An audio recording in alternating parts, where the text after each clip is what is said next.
Bonjour et bienvenue à notre rendez-vous de midi en ligne et en direct sur EBS. Nous sommes aujourd'hui le mercredi 24 novembre. Nous avons plusieurs annonces pour vous aujourd'hui et donc j'invite immédiatement Viviane à me joindre sur le podium. Viviane.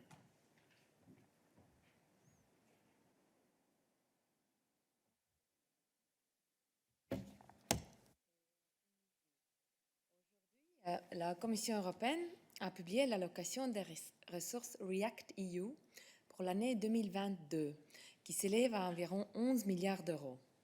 Ces fonds sont maintenant disponibles pour les programmes de la cohésion dans l'ensemble des États membres et s'ajoutent aux près de 40 milliards d'euros mis à disposition en 2021. Les États membres pourront continuer à mettre en œuvre les mesures de relance en augmentant la résilience des soins de santé, des entreprises et du soutien aux groupes les plus vulnérables, tout en contribuant également aux priorités vertes et numériques pour une reprise intelligente, durable et cohérente. La Commission a aussi lancé le premier appel à projet pour le nouvel instrument interrégional d'investissement dans l'innovation. Il s'agit d'un nouvel instrument de financement pour 2021 jusqu'à 2027 qui allouera 570 millions d'euros pour soutenir la commercialisation et la mise à l'échelle des projets d'innovation interrégionaux. En particulier, ce programme va encourager le développement des chaînes de valeur européennes avec une forte dimension de cohésion. La Commission va organiser une journée d'information le 9 décembre à l'intention de toutes les parties intéressées. Et vous trouverez plus de détails dans nos communiqués de presse. Merci beaucoup. Merci à toi, Viviane. Et pour continuer, j'appelle maintenant Sonia pour une annonce d'intérêt particulier pour les jeunes concernant Erasmus+. Sonia. Merci beaucoup. Bonjour. La Commission lance aujourd'hui les appels à propositions dans le cadre du programme Erasmus+ pour l'année 2022. En ces temps difficiles, la jeunesse a plus que jamais besoin de nouvelles perspectives et de soutien.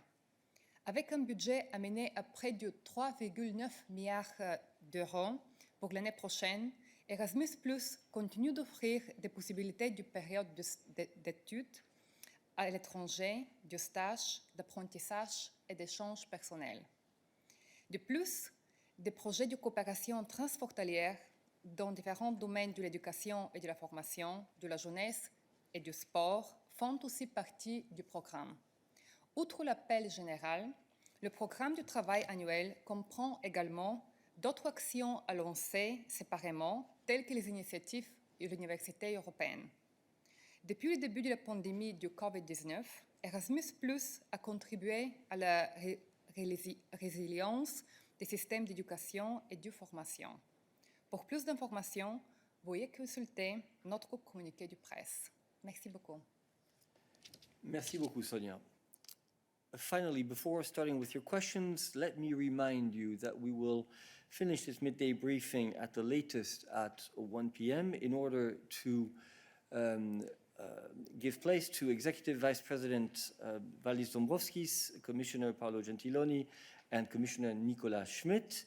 They will present to you the autumn semester package, which was discussed in college yesterday and on which you've already had a technical presentation just before this midday. Later at 2 p.m., we are organizing an on-the-record technical briefing on the ECDC's assessment of the current COVID-19 situation. We will have the director of the ECDC, Andrea Amon, as well as Marco Cavalieri, head of the Biological Threats and Vaccines Strategy of the European Medicines Agencies. You will be able to follow this briefing live on EBS. That is all for our announcement today. We can start with your questions. I will start with a question, yes, from the press room, please. Hold on, it was cut off. Go ahead. Yeah, thanks, Eric. Katarina from the Czech press. I asked you, Eric, last week about the decision of Austrian government not to consider people vaccinated with Janssen vaccine as being vaccinated starting in January of next year. That's the decision of the Austrian government. When I asked you last week, you told me you were not aware of that decision of Austrian government. Now it's 5 day plus, so I'm sure that you are aware of that. So I have a question, since there are also some Czech, Slovak, Hungarian citizens who have already contacted your direct center, Europa Direct Center, with their questions on it. So the question is, how can you assure a fair treatment of EU citizens if one government decides one day from the other not to consider people vaccinated with one of the vaccines accredited by EMA as being vaccinated? Indeed, the government is going to see those people as non-vaccinated, started next year, January, and so to say will require personal lockdown of these people. And sure, you can imagine that there are people who are owning properties in Austria from neighboring countries. So for them, if they are vaccinated with Janssen, it means a major obstacle to their daily life. Thanks. Thank you. So this is actually a question not so much about whether Janssen as a vaccine is recognized or not. It's a question about the validity of the recognition, right? Which is the length of validity. Sorry, the length of the validity of the recognition, which is a question which I think we have seen popping up across various member states, with statements being made by various authorities in member states. And as I think Christian has been saying consistently on the podium these last couple of days, the Commission is working on, is reviewing its recommendation when it comes to free movement within the EU. So I would ask you to wait until we come forward with our revised recommendation on this to get an answer to your question. Any other questions on the EU digital COVID certificate, bearing in mind what I've just said on the fact that we will be coming forward at a later point in time with a modified recommendation? Vince, I see you have your hand raised in the Interaxio app.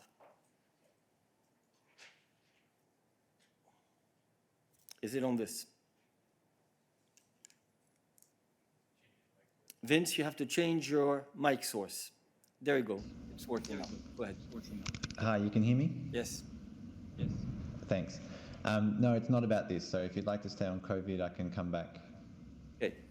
Please unraise your hand if your questions do not concern the subject that we are discussing. I may come back to you very quickly, but let me just check first if there are other questions on this. It is not the case, so indeed, Vince, we can come back to you. Go ahead.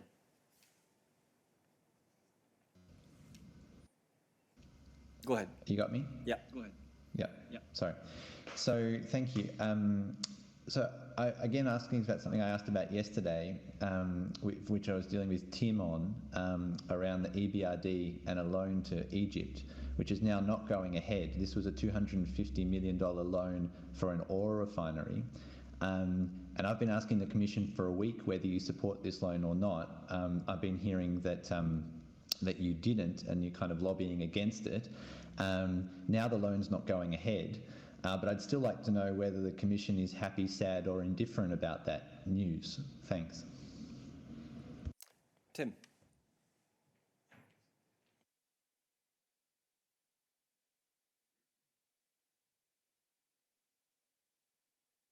Hi, Vince. Sorry to disappoint you, but we are not going to express happiness, sadness, or indifference about a project which has been withdrawn, which is not on the table anymore. I mean, we told you where we stood the other day, very generally. You were asking about this in the context of the European Green Deal. I think there were some further exchanges with colleagues, but this is a project which is no longer on the table. For us, that's where the issue lies. Vince, you have a follow-up. Yes, thanks.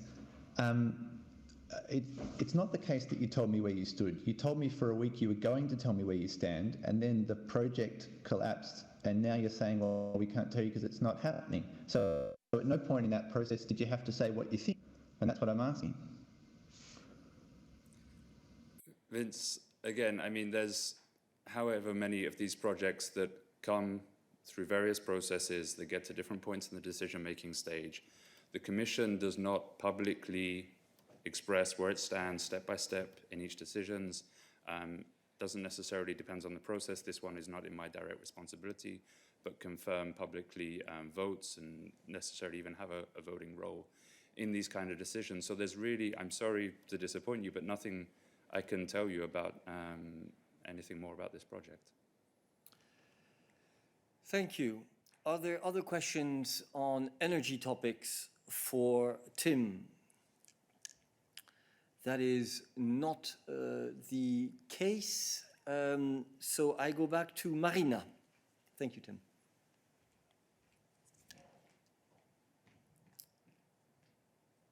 Stano, and it's regarding Belgrade-Pristina dialogue. If Peter is there. Peter, so yesterday we had the situation where the chief negotiator of Belgrade was denied entry in Kosovo and Metohija. And since you and EU representatives already called Pristina side to respect the agreements reached so far, but they are doing this thing again and again, is there something that you or EU can say or do for this thing not to happen again? This is the first question. The second question is that after yesterday's talks between Mr. Lajčák and the President of Serbia, Aleksandar Vučić said that Belgrade is ready as soon as possible to talk with Pristina. And do you maybe know what is the position of Pristina regarding this? Will Mr. Lajčák go to Pristina and talk about this with Albin Kurti? And regarding Albin Kurti also, he said again that his vision of Kosovo is uniting with Albania. So far, when we are looking at the dialogue, this is undermining the core of the dialogue that EU is leading here. So is there something that you can say regarding this? Thank you. Thank you, Marina. Three things. On the first one regarding the visit, I think most recently it was last Monday when the ministers of 27 EU member states have met, and they, among other things, were discussing also the situation in the Western Balkans, and they were mentioning also the dialogue. And they stated very clearly that they expect Kosovo and Serbia to fully respect and implement all the previous agreements reached and constructively engage in the EU-facilitated dialogue on the progress of this comprehensive normalization of relations. This expectation is still there. This call by 27 EU member states is there for constructive engagement and for respecting and implementing all the agreements that have been reached. On the fact that Mr. Petković was denied visiting Kosovo, I can only say that the call and expectation about respecting and implementing all past agreements includes also the agreement on official visits. These visits, official visits between both sides, are important contribution and important part of the normalization of the relations. And as per this agreement, all visits need to be conducted in a way that advances the dialogue and advances the normalization of the relations and contributes to the progress within the dialogue. So we know, as far as we know, the visit of Mr. Petković was appropriately notified in line with the agreement, and therefore it should have been allowed to take place. And we call on Kosovo to reconsider the decision and allow this visit to proceed. On the second question, EU Special Representative Miroslav Lajčák, in the follow-up to this discussion by the foreign ministers, went to Belgrade, and he already met Prime Minister Kurti in Vienna earlier this week. Then he went to Belgrade to talk to President Vučić to deliver and reinforce the message and the expectation of the EU 27 member states that we want to see progress And he will also continue to Pristina tomorrow to have more talks on the issue in order to press this message home and advance the work on preparing next high-level meeting that we hope will still take place this year. And remind me the third question, please. Albin Kurti saying again that he sees Kosovo in uniting with Albania. Right. Generally, we don't comment on remarks by others. I understand he was commenting in a hypothetical context, so this is a reason even more for us not to comment on hypothetical scenarios and remarks about hypothetical things. But here, the line of the EU, the expectation of 27 member states of the European Union is very clear. We expect the leaders in Western Balkans to lead by example when it comes to constructive engagement and responsible behavior and responsible statements that go into the direction of enhancing the reconciliation and regional cooperation and good neighborly relations, and not to the contrary. So this is all I can say about this, that this position of the EU is very well known and is being stressed is being stressed repeatedly, that we expect the leaders to behave, act and pronounce themselves responsibly in line with the European aspirations of their people. Thank you. Marina, you have a follow-up. Thank you, Eric. Just a short one.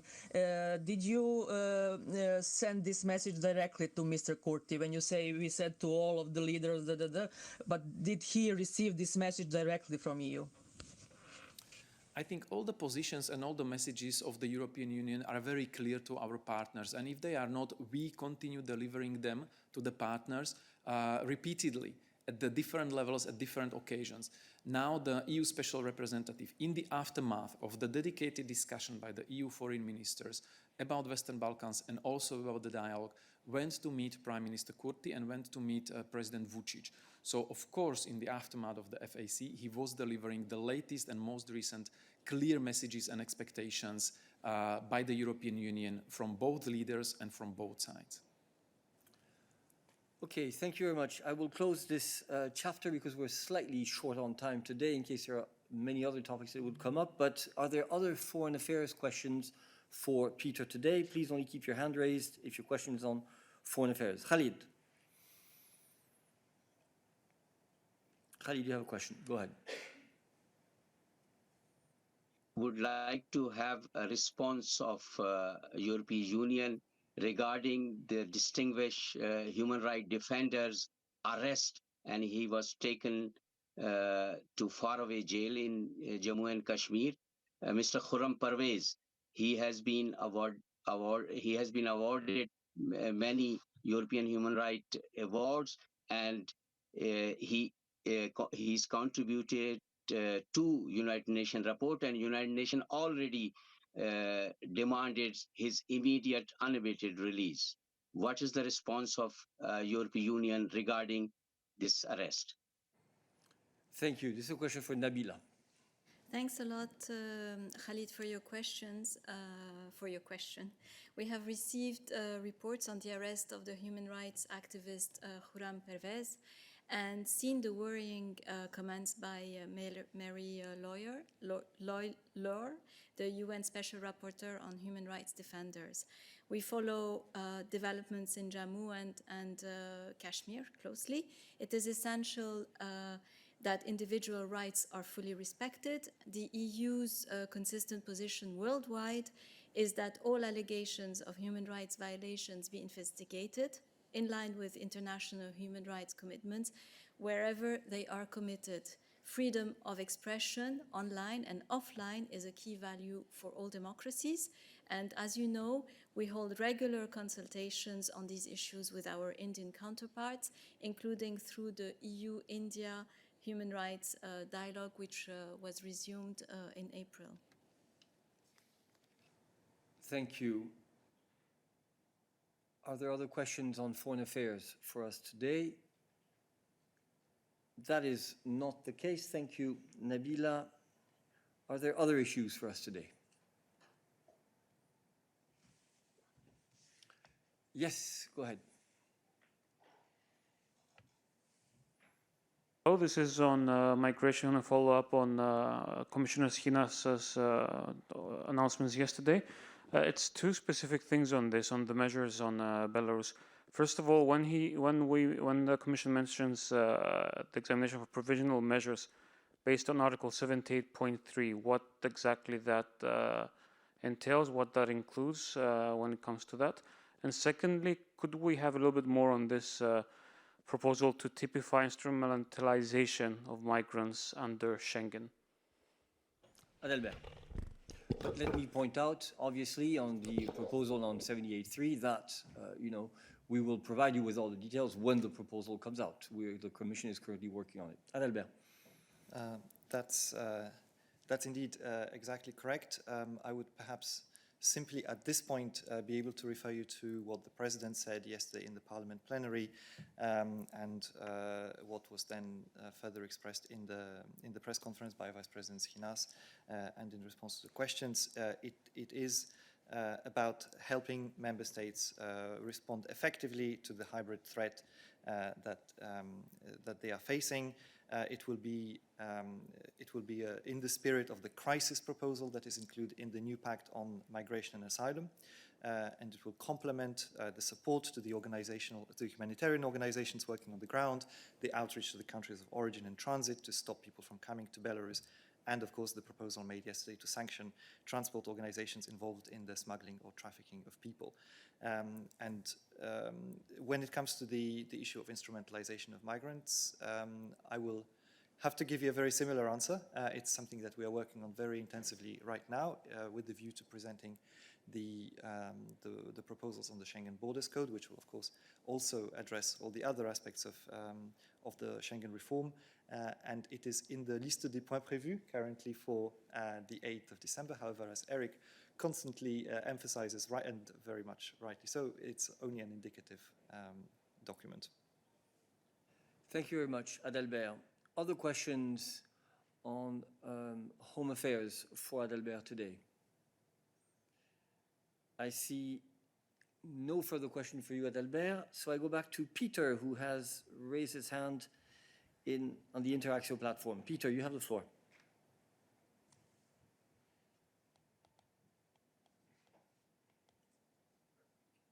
You need to press speak. Thank you very much. I have two questions relating to the blacklisting that was put out yesterday. One is simply on account on this phrasing of a new legal framework to target measures against transport operators engaging in or facilitating smuggling or trafficking. Does that include the unknown transport of people? If you sell, for instance, a train ticket to someone without knowing that it's actually human trafficking or not detecting a stowaway? Stefan.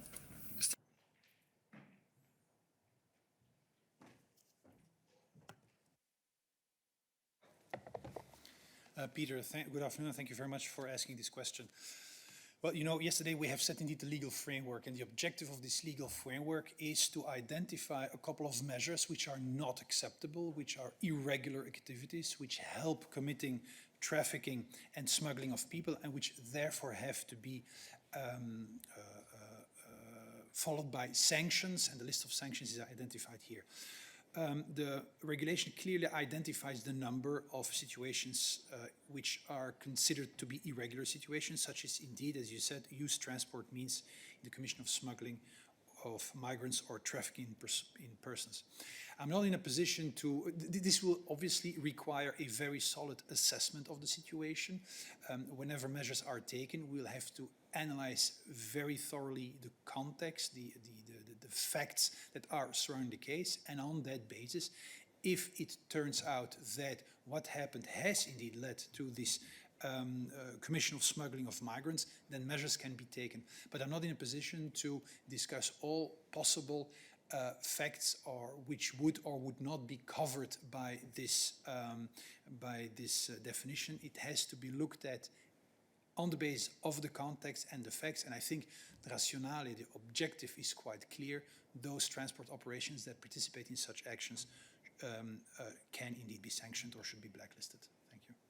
And if I may add a word, there will always be the opportunity for the transport operator to comment on the findings of the Commission. Peter, you have a follow-up. Thank you. So as I hear it, it's on a case-by-case basis. So essentially, it's sort of hard to tell right now which ones would constitute one or the other. When you look at the Q&A, there's also a part that says that it's the transport means in the commission of smuggling migrants. Has the Commission factored into that whether that will also include, for instance, car rentals or ship brokers? People who are not, who don't drive the bus, so to speak, but may rent out a bus? Thank you very much, Peter. To start with, I would like to stress that transport operators are transport operators covered by or active in the different transport modes. So air, maritime, train, road transport, all modes are covered here. And again, on the basis of the facts, we will have to see to what extent such transport operators are covered by this Commission of Smuggling of Migrants or Trafficking Persons. Again, taking into account the context, the facts, because this requires a very solid assessment, of course, followed, as Eric said, by the possibility for the transport operator to be heard. Thank you. Thank you. Are there other questions on transport issues for Stéphane? No. Any other questions for us today? It seems not, so thank you very much, and stay tuned now at 1 for the press conference on the European semester.